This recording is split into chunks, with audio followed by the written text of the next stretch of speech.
Di tengah hiruk-pikuk malam Jakarta yang basah oleh hujan deras, Aisyah berdiri di balkon apartemennya, tangannya gemetar memegang surat yang baru saja dibacanya. Surat itu dari Maya, sahabatnya sejak kecil, yang mengungkapkan perasaan yang selama ini disembunyikan, cinta yang lebih dari persahabatan.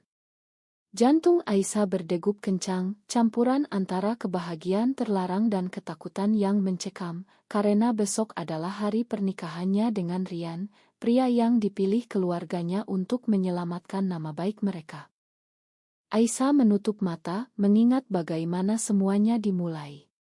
Mereka bertemu di kampus Universitas Indonesia, di kelas psikologi, di mana Maya dengan senyumnya yang hangat selalu membuat Aisyah merasa aman di tengah tekanan keluarga yang konservatif.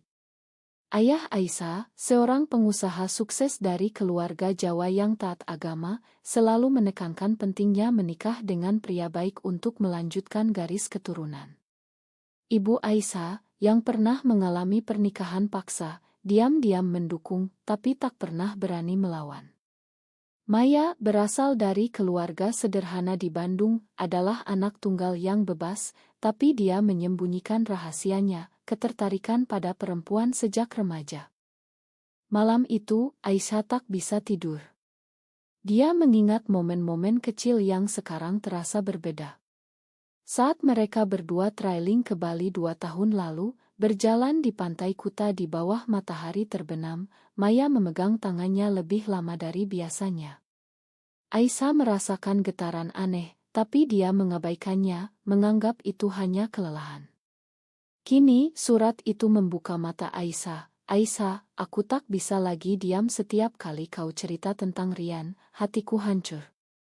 Aku mencintaimu bukan sebagai teman. Kata-kata itu seperti pisau, menusuk keyakinan Aisyah tentang hidupnya yang sempurna. Pagi harinya, Aisyah bertemu Maya di kai kecil dekat kampus lama mereka. Hujan masih mengguyur, membuat suasana semakin suram. Maya duduk di sudut, matanya merah karena menangis semalaman. Kenapa sekarang, Maya? Tanya Aisyah dengan suara bergetar. Maya menatapnya dalam-dalam, karena aku tak tahan melihat kau menikah dengan orang yang tak kau cintai. Kau tahu, kan? Kau merasakannya juga. Aisyah menggeleng, tapi hatinya tahu itu bohong. Dia ingat bagaimana dia selalu mencari Maya di keramaian, bagaimana pelukan Maya lebih nyaman daripada ciuman Rian. Percakapan mereka berubah menjadi perdebatan sengit. Aisyah menuduh Maya egois, menghancurkan persahabatan mereka di saat terakhir. Kau tahu keluargaku seperti apa?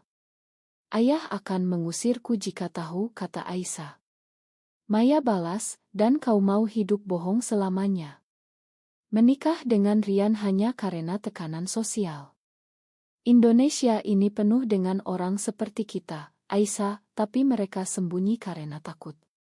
Kata-kata Maya membuat Aisyah marah, tapi juga ragu.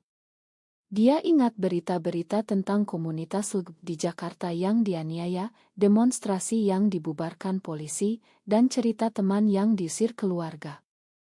Sore itu, Aisyah pulang ke rumah orang tuanya di kawasan elite Menteng. Rumah besar dengan taman luas, tapi terasa seperti penjara. Ayahnya, Pak Budi, sedang bicara dengan Rian tentang bisnis.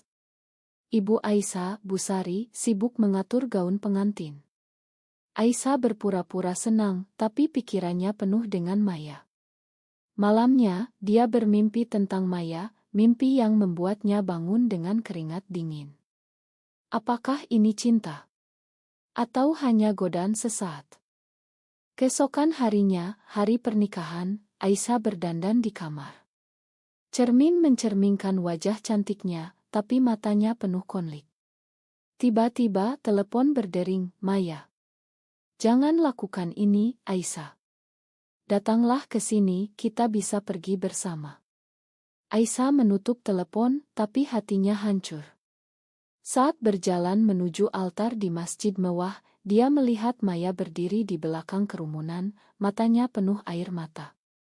Upacara berlangsung, tapi Aisyah merasa seperti boneka. Saat Rian mencium pipinya, Aisyah merasakan kebohongan itu menelan dirinya.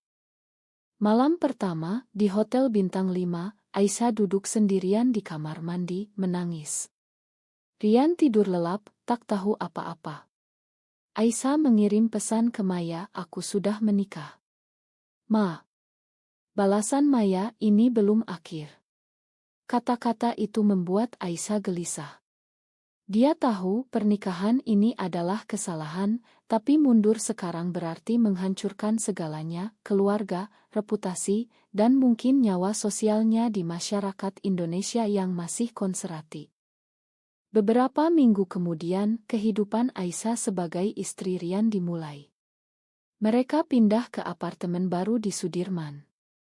Rian, seorang pengacara sukses, sibuk dengan pekerjaan.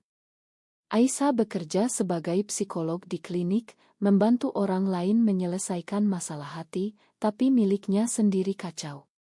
Dia menghindari Maya, tapi mimpi tentangnya terus datang. Suatu hari, di klinik, seorang pasien bercerita tentang perjuangannya sebagai lesbian di keluarga Muslim konservatif. Kata-kata pasien itu seperti cermin bagi Aisyah, "Saya takut, tapi hidup bohong lebih menyakitkan." Aisyah mulai mempertanyakan segalanya. Dia membaca buku-buku tentang identitas seksual, diam-diam browsing situs Indonesia seperti arus pelangi. Tapi ketakutan tetap ada, apa jika ayah tahu? Pak Budi pernah bilang orang seperti itu adalah dosa besar. Ibu Aisyah, yang lebih lembut, mungkin mengerti, tapi tak berani bicara. Aisyah merasa terjebak antara cinta dan kewajiban. Akhirnya, Aisyah bertemu Maya lagi secara kebetulan di acara reuni kampus. Maya terlihat lebih kurus, matanya penuh kesedihan. Mereka bicara di taman, di bawah pohon rindang. "Aku tak bisa melupakanmu," kata Maya. Aisyah menangis, "Aku juga. Tapi aku sudah menikah." Maya memegang tangannya, "Kita bisa mulai baru. Tinggalkan semuanya." Aisyah menarik tangan, tapi hatinya ingin bertahan. Pertemuan itu menjadi titik balik, membuat Aisyah memutuskan untuk menghadapi kenyataan. Hari-hari berikutnya, Aisyah semakin gelisah. Di rumah, Rian mulai curiga. "Kau sering melamun, sayang? Ada masalah?" tanyanya suatu malam saat makan malam. Aisyah tersenyum palsu, "Hanya lelah kerja." Tapi Rian tak puas. Dia mulai memeriksa ponsel Aisyah diam-diam, menemukan pesan-pesan lama dari Maya. "Siapa Maya ini?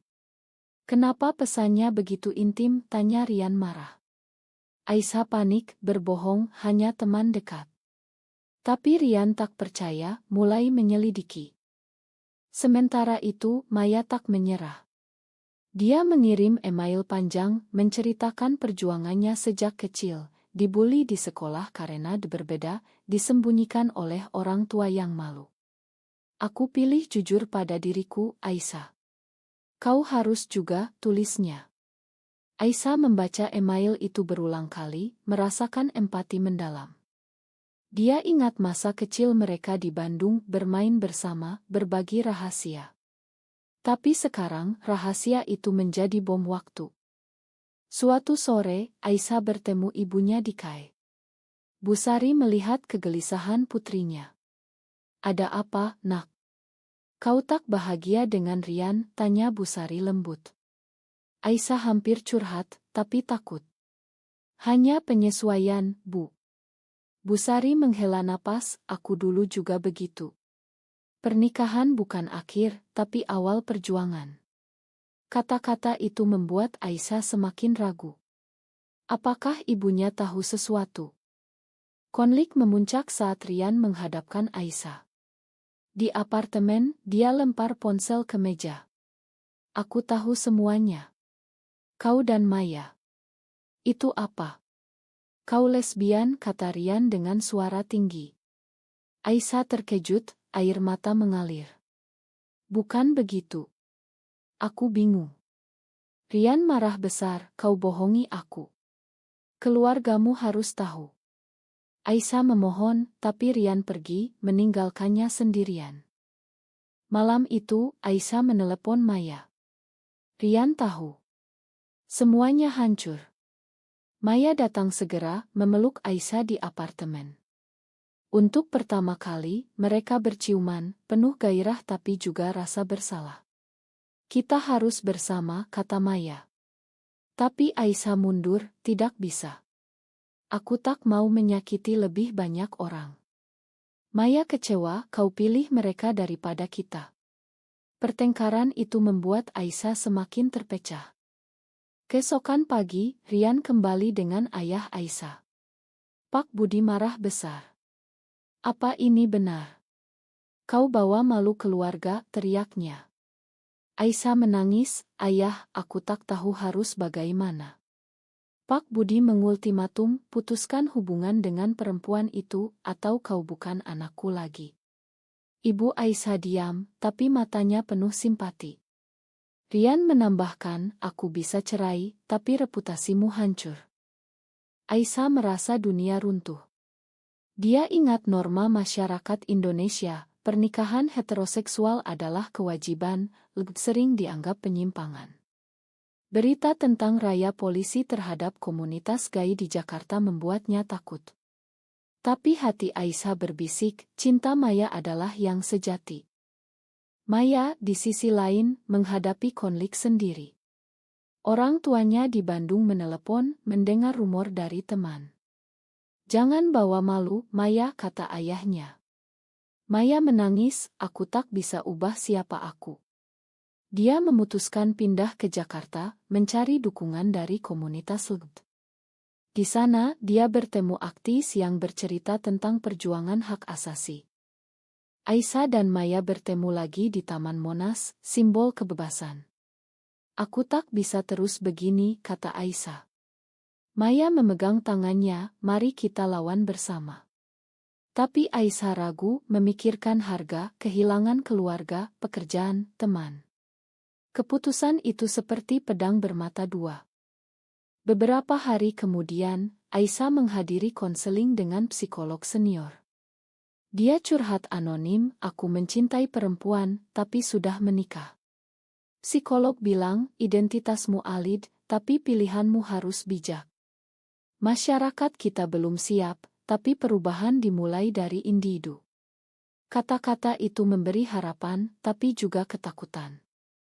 Rian, marah, mulai menebar rumor di lingkaran sosial. Teman-teman Aisyah menjauh, bisik-bisik di belakang. Aisyah merasa terisolasi, hanya Maya yang tetap setia. Suatu malam, mereka berdua di apartemen Maya, bicara panjang.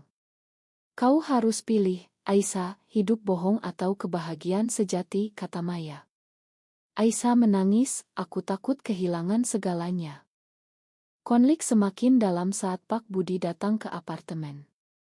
Kau harus pulang, tinggalkan perempuan itu, perintahnya. Aisyah menolak untuk pertama kali, ayah, ini hatiku. Pak Budi shock, pergi dengan amarah. Ibu Aisyah diam-diam menelepon, aku dukungmu, nak. Aku pernah alami yang sama. Pengakuan ibu membuat Aisyah terkejut, ternyata Bu Sari punya rahasia serupa di masa muda. Pengakuan ibu menjadi titik balik bagi Aisyah. Di telepon, Bu Sari bercerita, dulu aku mencintai seorang teman perempuan, tapi ayahmu tak tahu. Aku pilih aman, tapi menyesal seumur hidup. Kata-kata itu membuat Aisyah sadar, pola ini berulang. Dia memutuskan bertemu Rian untuk bicara jujur. Di KE, Rian masih marah, kau hancurkan hidupku. Aisyah minta maaf, aku tak sengaja. Mari cerai secara baik. Rian setuju, tapi dengan syarat, jangan libatkan keluarga. Maya senang mendengar keputusan Aisyah. Mereka mulai merencanakan masa depan, tapi tantangan datang. Di tempat kerja Aisyah, rumor menyebar. Kolega memandang sinis, pasien menolak. Indonesia ini masih kolot, kata Maya. Mereka bergabung dengan grup dukungan di Jakarta, bertemu orang-orang seperti mereka, dokter yang dipecat, guru yang diusir. Suatu hari, demonstrasi hak di Bundaran Hi. Maya ajak Aisyah ikut. Aisyah ragu, tapi pergi. Di sana mereka lihat polisi membubarkan, tapi juga dukungan dari pemuda. Aisyah merasa empowered, tapi takut dioto. Malamnya, oto mereka beredar di media sosial, dikomentari negatif, dosa besar. Hancurkan moral bangsa. Pak Budi melihat oto itu, marah besar. Dia datang ke apartemen Maya, di mana Aisyah tinggal sementara. Kau pilih jalan ini. Kau bukan anakku, teriaknya. Aisyah menangis, ayah, ini aku yang sebenarnya. Pak Budi pergi, memutus hubungan. Ibu Aisyah diam-diam kirim uang, bertahanlah, nak. Rian, meski cerai, mulai balas dendam. Dia cerita ke media lokal, membuat berita, istri pengacara ternama ternyata lesbian. Aisyah kehilangan pekerjaan, dipanggil polisi untuk penyelidikan moral. Maya dukung, kita lawan di pengadilan. Tapi Aisyah lelah, mempertanyakan, apakah cinta ini layak? Maya juga menderita. Orang tuanya putus hubungan, teman menjauh. Aku tak menyesal, katanya pada Aisyah. Mereka pindah ke apartemen kecil di pinggiran Jakarta, hidup sederhana. Tapi tekanan sosial makin berat, tetangga gosip, ancaman online. Suatu malam, serangan terjadi. Orang tak dikenal lempar batu ke jendela mereka, teriak lesbi keluar. Aisyah terluka, Maya panik. Mereka lapor polisi, tapi tak ditanggapi serius. Ini risiko, kata Maya. Aisyah marah, kenapa kita harus begini? Mungkin aku salah pilih. Pertengkaran meledak. Aisyah tuduh Maya egois, memaksa dia keluar dari zona nyaman. Maya balas, kau yang tak kuat. Cinta butuh pengorbanan. Aisyah pergi sementara, tinggal di hotel. Di sana, dia renungkan, hidup dengan Rian aman, tapi kosong, dengan Maya penuh badai, tapi nyata. Ibu Aisyah datang menemui. Jangan menyerah, nak. Aku salah dulu. Mereka bicara panjang, Busari cerita detail rahasianya. Itu memberi Aisyah kekuatan. Dia kembali ke Maya, minta maaf. Kita lanjutkan bersama. Tapi masalah belum selesai. Pak Budi sakit, masuk rumah sakit. Aisyah datang, tapi diusir. Kau penyebab stresku, kata ayahnya. Aisyah menangis di koridor, merasa bersalah. Maya dukung dari jauh, dia akan mengerti suatu hari. Kesehatan Pak Budi memburuk, membuat Aisyah semakin tertekan. Dia diam-diam kunjungi rumah sakit, bicara dengan ibu. Ayah butuh kau, kata Busari. Aisyah ragu, tapi pergi. Di kamar, Pak Budi lemah, tapi masih marah. Kenapa kau kembali, tanyanya. Aisyah jawab, karena aku anakmu.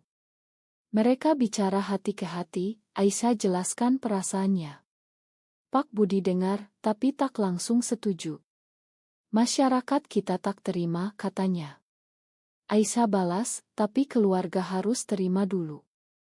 Maya di luar, tunggu cemas. Saat Aisyah keluar, mereka peluk. Dia mendengar, kata Aisyah. Perlahan, Pak Budi mulai lunak. Dia baca artikel tentang di Islam, diskusi dengan ulama progresi. Mungkin aku salah, katanya pada Busari. Sementara itu, Aisyah dan Maya hadapi tantangan hukum.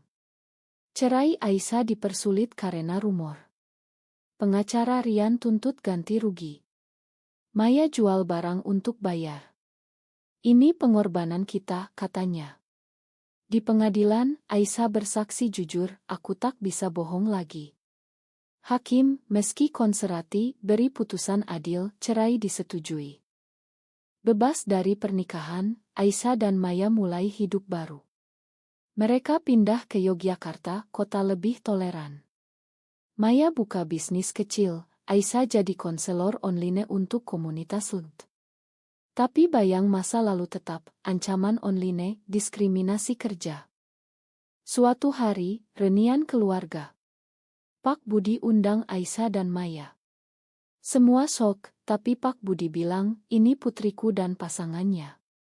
Ibu Aisyah senang, adik Aisyah dukung. Tapi saudara lain protes, ini melawan agama. Debat sengit, Aisyah bela diri, cinta tak dosa jika tulus. Maya tambah, kita manusia, punya hak bahagia. Pak Budi mediasi, keluarga harus bersatu. Acara itu jadi momen rekonsiliasi, meski tak sempurna. Tapi kebahagiaan rapuh. Rian, dendam, publikasikan cerita lengkap di blog. Media nasional ambil, jadi kontroversi. Aisyah dan Maya jadi target hate speech. Mereka ikut kampanye hak, bicara di webinar. Kami tak minta persetujuan, tapi hak hidup, kata Aisyah. Tekanan membuat Maya depresi. Dia ingat masa kecil, ingin menyerah.